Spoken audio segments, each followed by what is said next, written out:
Praise Lord. Ave Maria. എൻ്റെ പേര് സുജാത ലോബോ. ഞാൻ വരുന്നത് വയനാട്ടിൽ നിന്നാണ്. ഞാൻ 22/5/2019 ഇവിടെ വന്ന് ആദ്യമായി ഉടമ്പടി എടുക്കുന്നത്. ഈ നീണ്ട വർഷക്കാലങ്ങളിലെല്ലാം ഉടമ്പടിയിൽ നിലനിൽക്കാൻ സാധിച്ചു എന്നതാണ് പരിശുദ്ധ അമ്മ എനിക്കും കുടുംബത്തിനും തന്ന ഏറ്റവും അതിശയകരമായ അനുഭവമായിട്ട് എനിക്ക് തോന്നുന്നത്. ഇതിനു മുമ്പ് 2 സാക്ഷ്യങ്ങൾ ഇവിടെ ഞാൻ പറഞ്ഞു കഴിഞ്ഞിട്ടുണ്ട്. ഇതെൻ്റെ 3ാമത്തെ സാക്ഷ്യമാണ്. ഇപ്പം ഇവിടെ സാക്ഷ്യപ്പെടുത്താൻ ആഗ്രഹിക്കുന്ന ഒരുപാട് കാര്യങ്ങളിൽ ഏറ്റവും പ്രധാനമായ 3-4 സാക്ഷ്യങ്ങളാണ് ഞാനിപ്പോൾ പറയാൻ പോകുന്നത്. ഒന്ന്, എൻ്റെ മകൾക്ക് ഈ കഴിഞ്ഞ മാസം കിട്ടിയ ഒരു അത്ഭുതകരമായ രോഗശാന്തിയെക്കുറിച്ചാണ് പറയാൻ ആഗ്രഹിക്കുന്നത്. അവൾ BSc നേഴ്സിംഗ് സെക്കൻഡ് ഇയർ പഠിക്കുന്ന വിദ്യാർത്ഥിയാണ്. കഴിഞ്ഞ അവധിക്ക് അവൾ വീട്ടിൽ വന്നപ്പം അവൾക്ക് എന്തൊക്കെയോ ഒരു ബുദ്ധിമുട്ടുകളും ക്ഷീണങ്ങളൊക്കെ തോന്നി. അങ്ങനെ അവൾ ബാംഗ്ലൂരിലേക്ക് തിരിച്ചു പോകുന്നതിൻ്റെ തലേ ദിവസം ഞങ്ങളുടെ ഒരു കുടുംബ ഡോക്ടർ, ഒരു വൈദ്യനുണ്ട്. അദ്ദേഹം നാടി പിടിച്ച് നോക്കിയ രോഗങ്ങളൊക്കെ പറയുന്ന ഒരു കൃപയുള്ള മനുഷ്യനാണ്. അപ്പോൾ ആ വീട്ടിലൊരു ഫംഗ്ഷന് വേണ്ടി ഞങ്ങളെ വിളിച്ചതാണ്. അപ്പോൾ എനിക്ക് വെറുതെ ഇങ്ങനെ ആരോ എൻ്റെ മനസ്സിൽ പറയുക, മോളെ ഒന്ന് ഈ വൈദ്യരെ ഒന്ന് കാണിക്കാൻ. വൈദ്യരെ അവൾ നാടി പിടിച്ച് നോക്കിയപ്പോൾ പറഞ്ഞു, തൈറോയിഡും ഒത്തിരി കൂടിയിരിക്കുന്നതായി കാണുന്നു, PCODയുടെ അളവും ഒത്തിരി കൂടിയതായിട്ടാണ് കാണുന്നത് എന്ന് പറയുകയുണ്ടായി. സ്കാൻ ചെയ്യാനായിട്ട് പറഞ്ഞു വിട്ടു. പിറ്റേ ദിവസം തന്നെ അവൾക്ക് ബാംഗ്ലൂരിൽ പോകേണ്ടത് കൊണ്ടും ഞങ്ങൾ സ്കാനൊക്കെ ചെയ്ത് റിപ്പോർട്ട് വാങ്ങി വീട്ടിൽ കൊണ്ടുവച്ചു. ഡോക്ടർ പറഞ്ഞതുപോലെ അവളുടെ തൈറോയിഡിൻ്റെ അളവും കൂടുതലായിരുന്നു. PCOD ഓവറിയിൽ വലിയ 2 മുഴകളും ആണ് കണ്ടത്. അത് കഴിഞ്ഞ് കൊച്ചിന് കോളേജിലെത്തുക നിർബന്ധമായതുകൊണ്ട് പിറ്റേ ദിവസം തന്നെ ഞങ്ങൾ അവളെ ബാംഗ്ലൂരിൽ കൊണ്ടുവിട്ടു. ഡോക്ടറെ കാണിച്ച് മരുന്നൊക്കെ മേടിച്ച് എത്തിച്ചു കൊടുക്കുക എന്തെങ്കിലും ചെയ്യാമെന്ന് വിചാരിച്ച് അവളെ കൊണ്ടുവിട്ടു. ഇത്രയും ഇതിൻ്റെ ഗൗരവസ്ഥിതി ഞങ്ങൾക്ക് അത്ര മനസ്സിലായിട്ടുണ്ടായിരുന്നില്ല. അത് കഴിഞ്ഞ് കൊച്ചിനെ ബാംഗ്ലൂർ കൊണ്ടുവിട്ട് തിരിച്ചു വന്ന ശേഷം വൈദ്യർ ഞങ്ങളിങ്ങനെ ഫോൺ ചെയ്തുകൊണ്ടേ ഇരിക്കുന്നുണ്ടായിരുന്നു. റിസൾട്ട് കിട്ടിയില്ലല്ലോ എന്ന് പറഞ്ഞ് തിരിച്ചു കൊണ്ടുവന്ന് ഞങ്ങൾ വൈദ്യരെ കാണിച്ചപ്പോൾ ഇത് വലിയൊരു സർജറിക്ക് തന്നെ ആവശ്യമുള്ളതാണെന്നും മറ്റ് ഗൈനക്കോളജിസ്റ്റുമാരെ കാണിച്ച് അവരെല്ലാവരും സർജറി തന്നെയാണ് പറയുന്നത്, വെച്ചിരുന്ന വലിയ അപകടാവസ്ഥയിലേക്ക് നീങ്ങുമെന്നും ഡോക്ടർക്ക് വലിയ ഭാരത്തോടെ ഞങ്ങളോട് പറയുകയുണ്ടായി. ഞങ്ങൾ വലിയ സങ്കടത്തിലായി. പിറ്റേ ദിവസം തന്നെ ബാംഗ്ലൂർ പോയി കുട്ടിയെ തിരിച്ചു കൊണ്ടുവരിക. അപ്പം ഞങ്ങൾ എന്ത് ചെയ്തു, ഞങ്ങൾ സ്വന്തം വാഹനത്തിൽ തന്നെ പോകാൻ തീരുമാനിച്ചു. അങ്ങോട്ട് പോകുമ്പം കൃപാസനത്തിൻ്റെ ശുശ്രൂഷകളിൽ ഞങ്ങൾക്ക് പങ്കെടുക്കാം എന്നുള്ളതായിരുന്നു. സാക്ഷ്യങ്ങൾ കേൾക്കുകയും ഞങ്ങളുടെ വിശ്വാസക്കുറവിനെ പരിഹരിക്കാനും സാക്ഷ്യം കേൾക്കുമ്പോൾ ഉണ്ടാകുന്ന വിശ്വാസവർദ്ധന ഒന്നുകൂടെ ലഭിക്കാനും വേണ്ടി ഞങ്ങൾ വാഹനത്തിൽ പോകുമ്പോൾ ഒത്തിരിയേറെ അത്ഭുതകരമായ സാക്ഷ്യങ്ങൾ വീണ്ടും വീണ്ടും കേൾക്കാൻ ഇടയായി. അങ്ങനെ ഞങ്ങൾ ബാംഗ്ലൂരിൽ രാത്രി എത്തുന്നു. കുട്ടിയെ പിറ്റേന്ന് രാവിലെയാണ് ഞങ്ങൾ കാണാൻ പോവുക. ഡോക്ടേഴ്സ് ഇതിൻ്റെ രേഖകളൊക്കെ തന്നതുകൊണ്ട് കോളേജ് അധികൃതർ അവളെ വിടാമെന്നും സമ്മതിച്ചു. അങ്ങനെ രാത്രി ഞങ്ങൾ കോളേജിൻ്റെ അടുത്തുള്ള റൂമെടുത്ത് ഞാനും ഹസ്ബൻഡും അവിടെ താമസിക്കുകയായിരുന്നു. ഞങ്ങൾ വലിയ ദുഃഖത്തിലും നിരാശയിലും തന്നെ മനസ്സ് വന്നു. അപ്പോൾ ഈ അസുഖം വന്നു ശേഷം ഞാൻ ഈശോയോട് ഇങ്ങനെ ചോദിച്ചു, ഈശോയെ, തിരുവചനത്തിലൂടെ നീ എന്താണ് ഇപ്പോൾ പറയാൻ ആഗ്രഹിക്കുന്നത്? ഉടമ്പടിയൊക്കെ ഇത്രയും കാലം എടുത്തു, നിരന്തരം ഉടമ്പടിയിൽ തന്നെ ജീവിക്കുന്നു, വീണ്ടും ഏറ്റവും പ്രതീക്ഷയോടിരുന്ന കുഞ്ഞിന് വലിയ രോഗാവസ്ഥ കാണുമ്പോൾ എന്തായിരിക്കും ഇതിൻ്റെ സ്വർഗീയ ഇടപെടൽ, എന്തായിരിക്കും ഈശോയ്ക്ക് പറയാനുള്ളതെന്ന് തിരുവചനം എടുത്ത് വായിച്ചപ്പോൾ ഈശോ ഇങ്ങനെ പറഞ്ഞു, നെഗറ്റീവായിട്ട് നമുക്ക് ദൈവത്തിനെതിരായി പുറകുറുക്കുന്നൊരു സാഹചര്യം മനസ്സിലേക്ക് വരുന്നതായി വന്നപ്പോൾ വചനം കിട്ടിയായിരുന്നു, വാൾ ഉറയിലിടുക. പെട്ടെന്ന് പരിശുദ്ധാത്മാവ് പറഞ്ഞു തന്നു, ഈ വാള് വായാണ്, നാവാണ്, അത് ഉറയിലിടുക. നാവ് കൊണ്ട് ദൈവത്തിനെതിരായി ഒന്നും സംസാരിക്കരുതെന്നുള്ളൊരു ബോധ്യം കിട്ടുകയും എൻ്റെ പിതാവ് എനിക്ക് തന്ന പാനപാത്രം ഞാൻ കുടിക്കേണ്ടതല്ലയോ, ഈ തിരുവചനം എൻ്റെ ഹൃദയത്തിൽ പതിക്കുകയും വീട്ടിൽ ആരോടും ഈ രോഗാവസ്ഥയെക്കുറിച്ച് പ്രത്യേകിച്ച് ഭർത്താവിനോടും പറഞ്ഞു, കുഞ്ഞിനിങ്ങനെ വന്നല്ലോ എന്നുള്ള ആ ഖേദമല്ല വരേണ്ടത്, ദൈവത്തിൻ്റെ പ്രവൃത്തി കാണാനുള്ള അവസരമായിട്ട് നമുക്കിതിനെ എടുക്കാം എന്ന് പറഞ്ഞ് ഞങ്ങൾ ബാംഗ്ലൂരിലെ ഹോട്ടൽ റൂമിൽ രാത്രി സമയത്ത് പുള്ളിക്കാരൻ ഞാനും കൂടെ കൈവിരിച്ച് ജപമാല ചൊല്ലി പിറ്റേന്ന് രാവിലെ കുട്ടിയെ കൂട്ടിക്കൊണ്ടുവരും. ഡോക്ടേഴ്സിൻ്റെ അടുത്ത് കൊണ്ടുപോകുമ്പം ഈ മുഴ ഒരു മാറിയ ലെവലിലേക്ക് വരാനുള്ളതാണെന്നും ഒരു അപകടകാരിയായ മുഴയാണെന്നും പറഞ്ഞതിൻ്റെ ഭയം വന്നെങ്കിലും രാത്രി കിടക്കാൻ സമയത്ത് ഭർത്താവ് ഉറങ്ങിയ ക്ഷീണം കൊണ്ട് ഞാൻ കിടക്കാൻ നേരത്തെ സ്കാനിങ്ങിൻ്റെ റിപ്പോർട്ട് നമുക്കറിയാം, അതൊരു ബ്ലാക്ക് കളറായിരിക്കും. അതിൽ ആ മുഴകളെ അവർ റെഡ് മാർക്ക് ചെയ്തിട്ട് അത് മുഴയുടെ വലുപ്പത്തിൽ റെഡ് മാർക്ക് ചെയ്ത് അതിനകത്ത് വെച്ചിട്ടുണ്ടായിരുന്നു. കിടക്കാൻ പോകുമ്പോൾ ഞാനിങ്ങനെ പറഞ്ഞു, നാളെ നേരം വെളുത്താൽ ഡോക്ടേഴ്സ് പറയുന്ന വിവരം അനുസരിച്ച് ഏതെങ്കിലും ക്യാൻസർ സെൻ്ററിൻ്റെ മുമ്പിലൊക്കെ പോയി നിൽക്കേണ്ടി വരുമോ എന്നുള്ള വേദനയിൽ ഞാൻ പരിശുദ്ധ അമ്മയോട് പറഞ്ഞു, അമ്മ തന്നെ ഇത് ഓപ്പറേഷൻ ചെയ്ത് തരണം. എനിക്ക് വേറെ ഒന്നും തുപ്പൽ കൊണ്ട് ചെളി ഉണ്ടാക്കി കണ്ണിൽ പുരട്ടി സിലോഹയിൽ പോയി കഴുകുക എന്ന് പറഞ്ഞ് സൗഖ്യപ്പെടുത്തുക നിൻ്റെ പുത്രൻ്റെ ആ കൃപയും അനുഗ്രഹവും എനിക്ക് തരണം. കാൽവരിയിൽ ഈശോ യാഗമായി തീർന്ന് അടിപ്പിണരുകളോടെ നേടിയെടുത്തുന്ന സൗഖ്യത്തിൻ്റെ അഭിഷേകം തിരുസഭയിൽ കിടപ്പുണ്ട്. അത് കൃപാസനത്തിലൂടെ അമ്മ ഞങ്ങൾക്കത് വാങ്ങിത്തരണം. അതിനുള്ള അടയാളമായിക്കൊണ്ട് കൃപാസനത്തിലെ വിശുദ്ധ വസ്തുക്കളിലൂടെയുള്ള നിരവധി അത്ഭുതങ്ങൾ ഞാൻ കണ്ടും കേട്ടുമാണ് ഞാനിങ്ങോട്ട് വന്നിരിക്കുന്നത്. അങ്ങനെ കിടക്കാൻ പോകുന്നതിന് മുമ്പ് എൻ്റെ കണ്ണുനീർ ആർത്തുകൊണ്ട് ഞാൻ ആ കൃപാസനത്തിൻ്റെ ഒരു തരി ഉപ്പെടുത്ത് ഈ സ്കാനിങ് റിപ്പോർട്ടിൻ്റെ ആ മുഴകളിൽ വെച്ചിട്ട് ഞാൻ പറഞ്ഞു, ഇത് ഇപ്പം തന്നെ സൗഖ്യപ്പെടുത്തി കഴിഞ്ഞു അമ്മേ, ഇതിനി മറ്റൊരു ഡോക്ടർ കൈകാര്യം ചെയ്യാൻ അമ്മ വെക്കരുതെന്ന് പറഞ്ഞ് ഞാൻ അങ്ങനെ പ്രാർത്ഥിച്ച് കിടന്നു. പിറ്റേ ദിവസം നേരം വെളുത്ത് കൊച്ചിനെ പോയി കൊണ്ടുവന്നപ്പം ഞങ്ങളെപ്പോഴും കൃപാസന പത്രം കയ്യിൽ എപ്പോഴും സൂക്ഷിക്കും. അത് 10 കെട്ട് പത്രത്തോളം അപ്പോഴും ഞങ്ങളുടെ കയ്യിലുണ്ടായിരുന്നു. കുഞ്ഞിനെ ഹോസ്പിറ്റലിൽ പോയി ഞങ്ങൾ കൂട്ടിക്കൊണ്ട് വന്നപ്പോൾ തൊട്ടടുത്ത് വിവേക് നഗറിലെ ഉണ്ണീശ പള്ളിയിലേക്ക് പല ഭാഷകളിലുള്ള പത്രങ്ങളാണ് ഞങ്ങൾ എപ്പോഴും മേടിക്കുക. അപ്പോൾ ഞങ്ങളുടെ കയ്യിൽ എപ്പോഴും സ്റ്റോക്കും വയ്ക്കും ഞങ്ങൾ. അപ്പോൾ ആ പത്രം എടുത്തിട്ട് ഞാൻ പറഞ്ഞു, മോള് ഈ പത്രം നിൻ്റെ കൈ കൊണ്ട് തന്നെ ഈ ദേവാലയത്തിൽ വന്ന എല്ലാവർക്കും കൊടുക്കാനും അവിടുത്തെ അച്ഛനെ കണ്ട് പ്രാർത്ഥന മേടിച്ചിട്ട് നമുക്ക് യാത്ര തിരിക്കാമെന്നും പറഞ്ഞ് ആ 10 കെട്ട് പത്രവും അവൾ കൊടുക്കുകയും അവിടെയുള്ള മനുഷ്യരൊക്കെ അത് വളരെ ഭയഭക്തിയോടെയാണ് മേടിക്കുക. നമ്മൾ ഈ ഒരു ഭാഷ കൊടുത്ത് അവർ വേറൊരു ഭാഷയുണ്ടോ എന്ന് ചോദിക്കും. രണ്ടാമത് കൊടുത്ത ആളോട് വലിയ നന്ദിയാണ് അവർ പ്രകടിപ്പിക്കുക. അവരും തമ്മിൽ ഒത്തിരി വ്യത്യാസമുണ്ടൊന്നും കാണാനിടയായി. അങ്ങനെ ഞങ്ങൾ ആ പ്രേക്ഷിത വേലയെല്ലാം കഴിഞ്ഞ് തിരിച്ചു വന്നപ്പോൾ ഡോക്ടർ ഞങ്ങളോട് പറഞ്ഞ് കോഴിക്കോട് ബേബി മെമ്മോറിയൽ ഹോസ്പിറ്റലിൽ ഗൈനക്കോളജിസ്റ്റിൻ്റെ അടുത്തേക്ക് പോകാനാണ് ഞങ്ങളെ വിട്ടത്. രാവിലെ 10 മണിയാകുമ്പോഴേക്കും ഡോക്ടറെ അടുത്ത് എത്തണമെന്ന് പറഞ്ഞു. അങ്ങനെ ഞങ്ങൾ 10 മണിയാകുമ്പം കുട്ടിയും കൊണ്ട് വരുന്നു. 10 മണിക്ക് 3 ഡോക്ടേഴ്സിൻ്റെ റെക്കമെൻഡേഷൻ PRO വിളിച്ച് പ്രത്യേകം പറയുന്നു, 1ാമത്തെ ടോക്കൺ നമ്പർ ഞങ്ങൾക്ക്. പക്ഷേ ഡോക്ടറെ അടുത്ത് ചെന്നിരുന്നിട്ട് 10 മണിക്ക് ഇരുന്ന് ഞങ്ങൾക്ക് 6:30 വരെ ഡോക്ടറെ കാണാനായിട്ട് അവസരം കിട്ടിയില്ല. കാരണം ഡോക്ടർ ഒരു തിയേറ്ററിൽ ഓപ്പറേഷന് കയറിയതുകൊണ്ട് അവർക്ക് ഇറങ്ങാനായിട്ട് സാധിച്ചില്ല.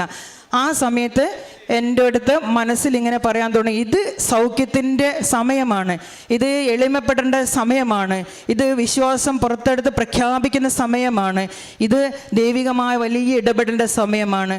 കുട്ടി ക്ഷീണിതയാണ്, അവൾ എൻ്റെ മടിയിൽ കിടക്കുന്നു. അപ്പം ഞാനിങ്ങനെ എത്ര ഡോക്ടർ നേരം വൈകിയാലും നമുക്കൊരു പുറവുറുപ്പും വരാതെ ഒരു വെള്ളം പോലും കുടിക്കാതെ അവിടെ ഇരുന്നിട്ടും ദിവ്യകാരുണ്യ സന്നിധിയിൽ ഇരിക്കുന്നത് പോലുള്ള അഭിഷേകം കൊണ്ട് ഞങ്ങളെ ഈശോ നിറച്ചു തരികയും 6:30 മറ്റ് ഡോക്ടേഴ്സിനൊക്കെ ടെൻഷൻ, ഞങ്ങൾക്ക് വിഷമാവും ഇത്രയും സമയം കൊണ്ടിരിക്കുന്നത്, നമുക്കൊരു പ്രശ്നവുമില്ല. അപ്പോൾ എൻ്റെ മകൾ ജനിച്ചത് ഇവിടെ മാതാവ് പ്രത്യക്ഷപ്പെട്ടത് 2004 ഡിസംബർ 7-ാം തീയതിയാണ് മാതാവ് പ്രത്യക്ഷപ്പെട്ടത്. എൻ്റെ മകൾ ജനിച്ചത് 2004 ഡിസംബർ 13-ാം തീയതിയാണ് അവൾ ജനിച്ചത്. അപ്പം ഞങ്ങൾ എപ്പോഴും പറയും, കൃപാസന മാതാവും നീയും തമ്മിൽ നല്ല ബന്ധമുണ്ട്, നിങ്ങൾ കാഴ്ചയിലും ഏകദേശം ഒരേപോലെ ഇരിക്കുന്നു. എപ്പോഴും ഇവളോട് പറയും, നിനക്കൊരു മാതാവിൻ്റെ ചൈതന്യം പണ്ട് തൊട്ടേ എല്ലാവരും പറയും. അപ്പം ഞാൻ പറയും, ഞാനിതിങ്ങനെ പറയാൻ തുടങ്ങി, അമ്മേ ഈ കുഞ്ഞിന് നിരവധി സഹനങ്ങൾ മാറി മാറി വരും, എല്ലാം കൃപാസനത്തിലൂടെ തിരുനാമ മഹത്വപ്പെടാൻ വേണ്ടിയിട്ടും കൃപാസനത്തിൻ്റെ പ്രത്യക്ഷീകരണം ഈ കുഞ്ഞിലൂടെ ഞങ്ങളുടെ കുടുംബത്തിലൂടെയും നടക്കുന്ന സഹനങ്ങളിലൂടെയുള്ള ദൈവിക ഇടപെടലിലൂടെ സഭ ഇത് പ്രഖ്യാപിക്കുമ്പോൾ ഈ ഈശോയുടെ പരിശുദ്ധ അമ്മയുടെ പ്രത്യക്ഷീകരണം സഭ ഏറ്റെടുക്കുവാൻ വേണ്ടി ഞങ്ങളുടെ കുടുംബത്തെ തന്നെ അമ്മ ഒരു ഉപകരണമാക്കണമെന്ന് ഞാൻ പ്രാർത്ഥിക്കാറുണ്ടായിരുന്നു പ്രിയപ്പെട്ടവരെ. അങ്ങനെ 6:30 ഡോക്ടർ വരുന്നു, ബാക്കി ടെസ്റ്റുകൾക്കെല്ലാം എഴുതുന്നു. രാത്രി ആയതുകൊണ്ട് തിരിച്ച് വയനാട്ടിലുള്ള ഡോക്ടേഴ്സ് ഞങ്ങളോട് പറഞ്ഞു തിരിച്ച് അങ്ങോട്ട് തന്നെ ചെല്ലാൻ വേണ്ടി പറഞ്ഞു. അപ്പോഴൊക്കെ നമുക്ക് വലിയ പ്രത്യാശ നമുക്ക് വരുന്നു. ഡോക്ടേഴ്സിന് ഭയമുണ്ട്. പക്ഷെ എൻ്റെ മനസ്സിൽ ഇങ്ങനെ തോന്നുന്നു, ഇത് ഡോക്ടേഴ്സ് പോലും തിരുനാമത്തെ മഹത്വപ്പെടുത്തുന്ന ഒരു സൗഖ്യമായി ഇത് മാതാവ് മാറ്റി തന്നിട്ടുണ്ടെന്നുള്ള ഉറച്ച വിശ്വാസം മനസ്സിലുണ്ടായിരുന്നു. എങ്കിൽ ഇടയ്ക്ക് ആ വിശ്വാസ തലത്തുനിന്ന് ഒന്ന് ഡൗൺ ആകുമ്പം ഭീതിയും ഭയമൊക്കെ നമുക്ക് വരുന്നുണ്ടായിരുന്നു മാനുഷിക രീതിയിൽ. പ്രിയപ്പെട്ട സഹോദരങ്ങളെ, എൻ്റെ മകളെ കൊണ്ടുപോയി പിറ്റേ ദിവസം ഈ ടെസ്റ്റുകളെല്ലാം വന്നു. അതുപോലെ പിന്നെ ഒരു MRI സ്കാനും കൂടെ ചെയ്തപ്പോൾ അത്രയും വലിയ ഡോക്ടേഴ്സെല്ലാം അതിശയപ്പെട്ട ആ വലിയ 2 മുഴകളെ അവിടുന്ന് ആരോ എടുത്തു മാറ്റിയിരിക്കുന്നതായിട്ട് കാണാനിടയായി. Praise the Lord, praise the Lord, hallelujah. അതുകൊണ്ട് എവിടെ പോയാലും, ഈ ഒരു മാർക്കറ്റിൽ പോയാലും റോട്ടും എവിടെ പോയാലും കർത്താവിനെ പ്രഘോഷിക്കുക എന്നുള്ളത് എൻ്റെ ഒരു ജീവിതചര്യയായി മാറി. പലർക്കും പലപ്പോഴും ശല്യമായിട്ടും തോന്നാറുണ്ട്. അങ്ങനെ ഇരിക്കുമ്പോഴാണ് കൃപാസനത്തിൽ വരാനും ഉടമ്പടിയിലൂടെ പോകാനും ഇടയായപ്പോൾ എൻ്റെ ആഗ്രഹത്തെ കർത്താവ് സാധിച്ചു തന്നതിൻ്റെ ഏറ്റവും വലിയ അടയാളമാണ് കൃപാസനത്തിലെ ഉടമ്പടി സാക്ഷ്യപത്രം. അതുകൊണ്ട് ഒരു ഉടമ്പടിയിലെ പത്രത്തെക്കുറിച്ചൊക്കെ ഒത്തിരിയേറെ കിംവദന്തികളൊക്കെ നമുക്ക് വരുമ്പോഴും കൃപാസനത്തിൻ്റെ സാക്ഷ്യ പത്രം കൊടുക്കുന്നതിനുണ്ടാകുന്ന തൃപ്തി കാരണം ഒത്തിരി പ്രസംഗങ്ങളൊന്നും ആവശ്യമില്ലാതെ വരുവിൻ നമുക്ക് രമ്യതപ്പെടാം എന്നുള്ള കർത്താവിൻ്റെ സ്വരം എല്ലാവരിലേക്കും എത്തിക്കുവാൻ എനിക്ക് സാധിച്ചു എന്നുള്ളത് പ്രേക്ഷിത മേഖലയിലെ വലിയ തീഷ്ണതയോടെ ഞങ്ങൾ കുടുംബസമേതം ചെയ്യുന്ന ഒരു കാര്യമാണ്. ഇനി രണ്ടാമത് എനിക്ക് പറയാനുള്ളൊരു കാര്യം, ഞാൻ പറഞ്ഞല്ലോ, അതുകൊണ്ട് തന്നെ എനിക്ക് എപ്പോഴും ആത്മാക്കളുടെ നഷ്ടം അതെൻ്റെ വലിയ ദുഃഖമായിട്ട് എനിക്ക് അനുഭവപ്പെടും. അങ്ങനെ എനിക്ക് എൻ്റെ ഒരു ഭർത്താവിൻ്റെ സഹോദരി, അവളെ കഴിഞ്ഞ 18 വർഷത്തോളമായി ഞാൻ അവൾക്ക് വേണ്ടി പ്രാർത്ഥിക്കുന്നു. അവർ തമിഴ്നാട്ടിലെ ഈറോഡിൽ ടീച്ചറായിട്ട് ജോലി ചെയ്യുമായിരുന്നു.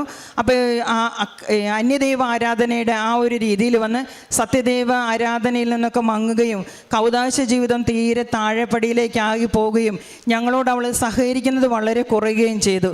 എന്നെ സംബന്ധിച്ച് അവളുടെ സ്നേഹം ഞങ്ങൾക്ക് കിട്ടുന്നില്ല എന്നുള്ളത്, ഏക സഹോദരിയാണ്, അവളുടെ സ്നേഹം നഷ്ടമായത് എനിക്ക് ദുഃഖമായിരുന്നു. ഞാനത് ദുഃഖത്തോടെ പ്രാർത്ഥിക്കുകയും ചെയ്യുമായിരുന്നു. എന്നാൽ അവളുടെ സ്നേഹബന്ധം നഷ്ടപ്പെട്ടതല്ല, അവളുടെ ആത്മാവിനെ തിരിച്ച് ദൈവസന്നിധിയിലേക്ക് കൊണ്ടുവരാനാണ് ഈ സഹനം നിനക്ക് അനുവദിച്ചതെന്ന് തമ്പുരാൻ്റെ സ്വരം ഉണ്ടാകുമായിരുന്നു. അങ്ങനെ അവൾക്ക് വേണ്ടി പ്രാർത്ഥിച്ചുകൊണ്ടിരിക്കുമ്പോൾ ഈ കഴിഞ്ഞ 2 വർഷങ്ങളായിട്ട് ഉടമ്പടിയിൽ അത് നിയോഗം വെച്ച് പ്രാർത്ഥിച്ചപ്പോൾ അവൾ നമ്മളുമായിട്ട് വന്ന് രമ്യതയിലേക്ക് വരാനായിട്ട് തുടങ്ങി. എങ്കിലും ഒരു അനുതാപത്തിലേക്ക് അവളുടെ ആത്മാവിനെ കൊണ്ടുവരാൻ സാധിക്കാതെ വന്നപ്പോൾ മാതാവ് ഇങ്ങനെ പറഞ്ഞു, അവൾ അനുതാപത്തിലേക്ക് നയിക്കുക, നിത്യജീവൻ ആവശ്യമായ കൃപയുടെ വസ്ത്രങ്ങളൊന്നും അവളുടെ കയ്യിലില്ല, അവൾ അനുതാപത്തിൽ നയിക്കാൻ വേണ്ടി പ്രാർത്ഥിക്കണമെന്ന്. അങ്ങനെ കഴിഞ്ഞ 2 മാസം അവൾ ഞങ്ങളുടെ വീട്ടിൽ തന്നെ താമസിക്കുകയുണ്ടായി, ഞാനും അവളും മാത്രമാകുന്ന സമയം. അപ്പം ഞാൻ മാതാവിനോട് ഇങ്ങനെ പ്രാർത്ഥിച്ചു, മാതാവേ, അനുതാപമില്ലാത്തൊരു വ്യക്തിയെ നിനക്ക് അനുഗ്രഹിക്കാനായിട്ട് പറ്റില്ല. അനുതാപമില്ലെങ്കിൽ വേറെ അനുഗ്രഹം മാത്രം കിട്ടുമായിരിക്കും, അവൾ നിത്യജീവനിലേക്ക് പോവുക സാധ്യമല്ലല്ലോ, അവൾക്ക് അനുദപിക്കാൻ അവസരം കൊടുക്കണേ എന്ന് പറഞ്ഞുകൊണ്ടിരുന്നപ്പോഴാണ് അവളുടെ പെട്ടെന്ന് കണ്ണ് ഡോക്ടറെ കാണിച്ചപ്പോൾ അവളുടെ 2 കണ്ണിൻ്റെയും കാഴ്ചശക്തി 80% നഷ്ടപ്പെട്ടു എന്ന് ഡോക്ടർ പറയുകയും അതൊരു വലിയ ഓപ്പറേഷന് വിധേയമാകണമെന്ന് പറയുകയും ചെയ്തു. അങ്ങനെ വളരെ ദുഃഖത്തോടെ ഞങ്ങളാകുകയും അവൾ വളരെ ദുഃഖത്തോടെ വരികയും ഈ ഒരു സംഭവം, ഈ കാഴ്ച നഷ്ടപ്പെട്ടു എന്നുള്ള വേദന അവളെ സംബന്ധിച്ച് അത് വളരെ തകർന്നു പോകുന്നൊരു വേദനയായിരുന്നു. ആ സമയത്ത് അച്ഛൻ്റെ കൃപാസന ശുശ്രൂഷ ചൊവ്വാഴ്ചയിൽ TV-യിൽ ഞങ്ങൾ വെച്ച് കണ്ടുകൊണ്ടിരിക്കുന്ന സമയത്ത് അവളും ആ ശുശ്രൂഷയിൽ പങ്കെടുക്കുകയും നല്ല തീഷ്ണതയോടെ അവൾ പ്രാർത്ഥിച്ചുകൊണ്ടിരിക്കുന്നു. അച്ഛൻ ഇവിടുന്ന് അനൗൺസ് ചെയ്യുന്നു, കാഴ്ച ശക്തി 80% കാഴ്ചശക്തി നഷ്ടപ്പെട്ട ഒരു മകൾ, ഓപ്പറേഷൻ വേണമെന്ന് പറഞ്ഞ മകളെ ഇപ്പോൾ കർത്താവ് തൊട്ട് സൗഖ്യപ്പെടുത്തിക്കൊണ്ടിരിക്കുന്നു. പ്രിയപ്പെട്ട സഹോദരങ്ങളെ, പിന്നീട് അതൊരു കാരണമായി അവൾ പിന്നെ കുമ്പസാരത്തിലേക്കും കുദാശകളിലേക്കൊക്കെ വരാനും ആത്മീയമായി അവൾ ചെയ്യേണ്ട കാര്യങ്ങളെല്ലാം അവൾ ചെയ്ത് ഒരുക്കത്തിലായ ശേഷം കഴിഞ്ഞ മാസം ഒരു മാസം മുമ്പ് അവളെ വീട്ടിലേക്ക് അവൾ പോവുകയും പിന്നെ അവൾക്ക് ഒരു സ്ട്രോക്ക് വന്ന് അവൾ പെട്ടെന്ന് മരിക്കുകയും 3 ദിവസത്തോളം ഹോസ്പിറ്റലിൽ കിടന്നു. അവൾക്ക് വേണ്ട ആത്മീയ കാര്യങ്ങളെല്ലാം ചെയ്തു കൊടുത്ത് അവളുടെ ആത്മാവിനെ ഈശോ ഏറ്റവും സ്നേഹത്തോടെ അവിടുത്തെ കരങ്ങളിൽ സ്വീകരിച്ചു. അവൾ മരിച്ചിട്ട് ഇന്നേക്ക് 23-ാമത്തെ ദിവസമാണ്. മരണവേദന സഹോദരൻ്റെത് ഉണ്ടെങ്കിലും അവൾ ആ നിത്യജീവൻ സ്വന്തമാക്കി എന്നുള്ള ആനന്ദമാണ് എനിക്ക് ഏറ്റവും കൂടുതൽ ഈശോയ്ക്ക് നന്ദി പറയാനുള്ള കാര്യം. പിന്നെ എനിക്ക് ഫാറ്റി ലിവർ, തൈറോയിഡ്, ബ്ലാഡറിൽ സ്റ്റോൺ, ഇത്രയും അസുഖങ്ങൾ ഉടമ്പടി എടുത്ത ശേഷം തന്നെയായിട്ട്. ഉടമ്പടി കഴിഞ്ഞാൽ ഉടനടി അനുഗ്രഹം എന്നല്ല, ഉടനടി ഒരുപാട് സഹനങ്ങൾ തന്നെയാണ്. ഉടമ്പടി നമ്മളെ വിശദീകരിക്കുന്ന ഒരു പ്രക്രിയ ആയതുകൊണ്ട് തന്നെ ഉടമ്പടിയിലൂടെ ഒരുപാട് അനുഗ്രഹങ്ങൾ പെട്ടെന്ന് കിട്ടി എന്ന് പറയുന്നതിനേക്കാൾ ഉടമ്പടിയുടെ അമ്മ നമ്മളെ സഹായിക്കുന്നത് പ്രിയപുത്രൻ്റെ പീഡാസഹനത്തിൽ നമ്മളെ ശുദ്ധീകരിച്ച് നമ്മളെ സ്വർണം പോലെ മാറ്റുരച്ച് നമ്മളെ എടുത്ത് അനുഗ്രഹിക്കുന്നതാണ് എൻ്റെ അനുഭവം. അങ്ങനെ ആ രോഗാവസ്ഥയിലൊക്കെ കടന്നു പോയപ്പോഴും ഞാനിങ്ങനെ ഓർത്ത് ഉടമ്പടിയൊക്കെ എടുത്തപ്പം ഉടമ്പടി എടുക്കുന്നതിന് മുമ്പുണ്ടായിരുന്നേക്കാളും രോഗാവസ്ഥയൊക്കെ വന്നപ്പോൾ നോക്കുന്നവരൊക്കെ കാണുന്നവരൊക്കെ പറയില്ലേ എന്നിങ്ങനെ ചിന്തിക്കുമായിരുന്നു. എന്നാൽ പ്രിയപ്പെട്ടവർ, ഇന്ന് എനിക്ക് സാക്ഷ്യം പറയാം, തൈറോയിഡും ഫാറ്റി ലിവറും ആ സ്റ്റോണും ഒക്കെ പൂർണ്ണമായി സുഖപ്പെടുത്തി ഈശോ ഞങ്ങളെ അനുഗ്രഹിച്ചു. പിന്നെ ഞങ്ങളുടെ പ്രേക്ഷിത മേഖലയാണ് ഏറ്റവും സന്തോഷകരമായിട്ട് പോകുന്നൊരു കാര്യം. പ്രേക്ഷിത മേഖല ഒരു ഹരമാണ് ഞങ്ങൾക്ക്. അത്രയും ഞങ്ങൾ ഇപ്പം ജീവിത പങ്കാളി റിട്ടയറായി, ഈ വർഷം റിട്ടയറായി കഴിഞ്ഞ ശേഷം ഞങ്ങൾ ഓർത്തു വരുമാനമൊക്കെ മുട്ടി, ഇനി പ്രേക്ഷിത വേലയും കാര്യങ്ങളൊക്കെ ഭംഗിയായിട്ട് എങ്ങനെ കൊണ്ടുപോകുന്നു. പക്ഷേ ഈ പ്രിയപ്പെട്ടവരെ, ഞങ്ങൾ കുടുംബസമേതം പെട്രോൾ അടിക്കുന്നൊന്നും നോക്കില്ല, സമയമൊന്നും നോക്കാതെ ഞങ്ങൾ രോഗികളെ ഭവനങ്ങളിൽ എത്രയോ മണിക്കൂറുകൾ ഞങ്ങൾക്ക് രോഗികളുടെ അടുത്തും മറ്റു ഭവനങ്ങളിലൊക്കെ കുടുംബസമേതം പോയി ശുശ്രൂഷ ചെയ്യുവാനുള്ള വലിയ അവസരങ്ങൾ ഒത്തിരി കാരുണ്യ പ്രവൃത്തി പ്രേക്ഷിത മേഖലയിലും ഒക്കെ ഈശോ ഒത്തിരിയേറെ അനുഗ്രഹങ്ങൾ ഞങ്ങൾക്ക് നൽകിയിട്ടുണ്ട്. അതുപോലെ ഈ ബാംഗ്ലൂർ പഠിക്കുന്ന മകള് നേഴ്സിങ്ങിന് പഠിക്കുന്ന അവൾക്ക് എപ്പോഴും സഹനം കൂടുതലായിരിക്കും. എപ്പോഴും അവളിപ്പോൾ അവളുടെ ലാപ്ടോപ്പ് കട്ടുകൊണ്ടുപോയി, അല്ലെങ്കിൽ പവർ ബാങ്ക് കട്ടുകൊണ്ടുപോയി, ഇങ്ങനെ എപ്പോഴും അവളുടെ വസ്തുക്കൾ കാണാതാവും, പൈസ കാണാതാവും. അപ്പോൾ അവൾക്ക് ഇങ്ങനെ അങ്ങനെയുള്ള ഓരോ സാധനങ്ങൾ വരും. രോഗപീഠകളായിട്ട് അവൾക്ക് പലതും വരും. അപ്പോൾ അവൾക്ക് പഠിക്കാൻ താല്പര്യമുള്ള കുട്ടിയാണെങ്കിലും പഠന സമയത്ത് അവൾക്ക് ആശുപത്രിയായി, മരുന്നുകൾ എടുക്കലായി. അപ്പോൾ അവൾക്ക് എല്ലാവരും വളരെ കഷ്ടപ്പെട്ട് പഠിക്കുന്ന സമയത്ത് അവൾക്ക് ശരിക്കും ഉറങ്ങി, തൈറോയിഡൊക്കെ ഉള്ളതുകൊണ്ടായിരിക്കാം നന്നായി ഉറങ്ങിപ്പോവും. എന്നാൽ പ്രിയപ്പെട്ട സഹോദരങ്ങളെ, അപ്പോഴും ഞങ്ങളിവിടുന്ന് 10 കെട്ട് കൃപാസന പത്രം അവൾക്ക് സ്വന്തമായി ബാംഗ്ലൂരിൽ കൊണ്ടു കൊടുക്കും. എന്നിട്ട് അവൾ സമയം കിട്ടുമ്പോഴൊക്കെ എല്ലാ ഭാഷ, മലയാളം, ഇംഗ്ലീഷ്, കന്നഡ, തമിഴ്, ഹിന്ദി എല്ലാ പത്രങ്ങളും അവളുടെ കയ്യിൽ കൊണ്ടു കൊടുത്തിട്ട് പ്രേക്ഷിത വേല ചെയ്യണമെന്ന് വീണ്ടും പറഞ്ഞ് അവളെ ധരിപ്പിക്കുകയും അവൾ ആ പ്രേക്ഷിത വേല ചെയ്ത് വന്നപ്പോൾ ശരിക്കും പ്രിയപ്പെട്ട സഹോദരങ്ങൾ, ഈ വന്ന റിസൾട്ടുകളിലെല്ലാം ക്ലാസ്സിൽ ഒന്നാമതായിട്ട് അവളെ മാതാവ് എപ്പോഴും അനുഗ്രഹിച്ചുകൊണ്ടിരിക്കുന്നു. ഇങ്ങനെ പറഞ്ഞാൽ തീരാത്തത്ര സാക്ഷ്യങ്ങളുണ്ട്. അനുവദിച്ച സമയത്തിൻ്റെ എനിക്ക് കഴിഞ്ഞു. അതിനാൽ ഞാൻ പറയുകയാണ്, ഉടമ്പടി നമ്മളെ വിളിച്ചിരിക്കുന്നത്. ഈ ഉടമ്പടി എനിക്ക് ജീവിതത്തിൽ കിട്ടിയ ഏറ്റവും വലിയ അനുഗ്രഹം. 25 വർഷത്തെ എൻ്റെ ക്രൈസ്തവ ജീവിതത്തിൻ്റെ കൗദാശ ജീവിതമൊന്നും ഒരു ദിവസം പോലും മുടങ്ങാൻ ഇക്കണ്ട കാലമൊന്നും തമ്പുരാൻ അനുവദിച്ചിട്ടില്ല. എനിക്കതുപോലത്തെ കുടുംബജീവിതവും മക്കളെല്ലാം തന്ന് തമ്പുരാൻ അനുഗ്രഹിച്ചു.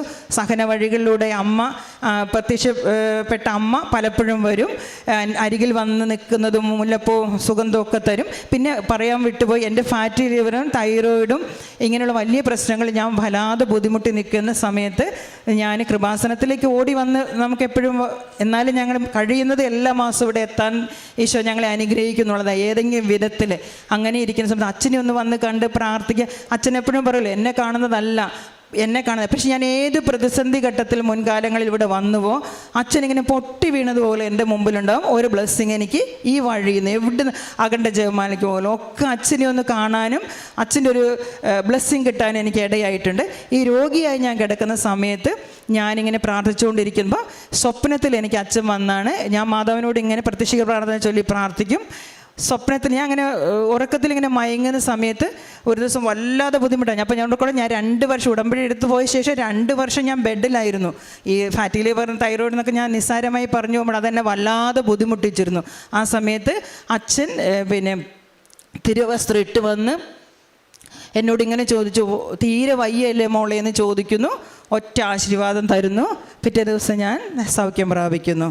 ഇപ്പോൾ അതുപോലെ കുഞ്ഞിനെയും കൊണ്ട് ഞാൻ ബേബി മെമ്മോറിയൽ ഹോസ്പിറ്റലിൽ ഇരിക്കുമ്പോൾ ഞാൻ പറഞ്ഞു, മകളെയും കൊണ്ട് വന്ന് ഞാൻ സാക്ഷ്യപ്പെടാം. അച്ഛൻ്റെ അടുത്ത് ഒന്ന് വന്നാൽ അച്ഛൻ സൈത്ത് പുരട്ടി പ്രാർത്ഥിച്ചു കഴിഞ്ഞാൽ എൻ്റെ കൊച്ചു സുഖപ്പെടുമല്ലോ മാതാവേ, ഇത്രയൊക്കെ പ്രാർത്ഥിച്ചു എല്ലാം ഞങ്ങൾ ചെന്ന് അച്ഛൻ്റെ ആശീർവാദം കിട്ടണമല്ലോ എന്ന് പറഞ്ഞ് ഇവളെൻ്റെ മടിയിൽ കിടക്കുന്നു. ഞാനും പ്രത്യക്ഷീകരണ പ്രാർത്ഥനയും എത്രയും തെളമാതെ എല്ലാ പ്രാർത്ഥനകളും പ്രാർത്ഥിച്ച് ഇങ്ങനെ ഇരിക്കുന്ന സമയത്ത് ഞാനും ഒരു മയക്കത്തിലേക്ക് പോയി. അച്ഛൻ ഇതുപോലെ തന്നെ ആൾത്താരയിൽ നിന്ന് ഞാൻ മയക്കത്തിൽ ആൾത്താരയിൽ നിന്ന് ഇറങ്ങി ബേബി മെമ്മോറിയൽ ഹോസ്പിറ്റലിലേക്ക് വരുന്നു. അച്ഛൻ ആശീർവദിച്ച് തിരിച്ചു പോകുന്നു. പരിശുദ്ധ അമ്മയാണ് അച്ഛനിലൂടെ വന്നതെന്ന് ഞാൻ വിശ്വസിക്കുന്നു. എനിക്ക് ഉടമ്പടി പ്രാർത്ഥനയിലൂടെ ലഭിച്ച എല്ലാ അനുഗ്രഹങ്ങൾക്കും 1000 നന്ദി ഞങ്ങൾ പറയുന്നു. പ്രത്യേകിച്ച് ക്രൈസ്തവ ജീവിതത്തിൻ്റെ പ്രേക്ഷിത മേഖലയിൽ ഇത്രയും ശോഭിക്കാനും ഈശോയെ പ്രഘോഷിക്കാൻ ഒരുക്കി തന്ന ഈ അവസരത്തിനും 1000 നന്ദി പറഞ്ഞുകൊണ്ട് നിർത്തുന്നു. നന്ദി.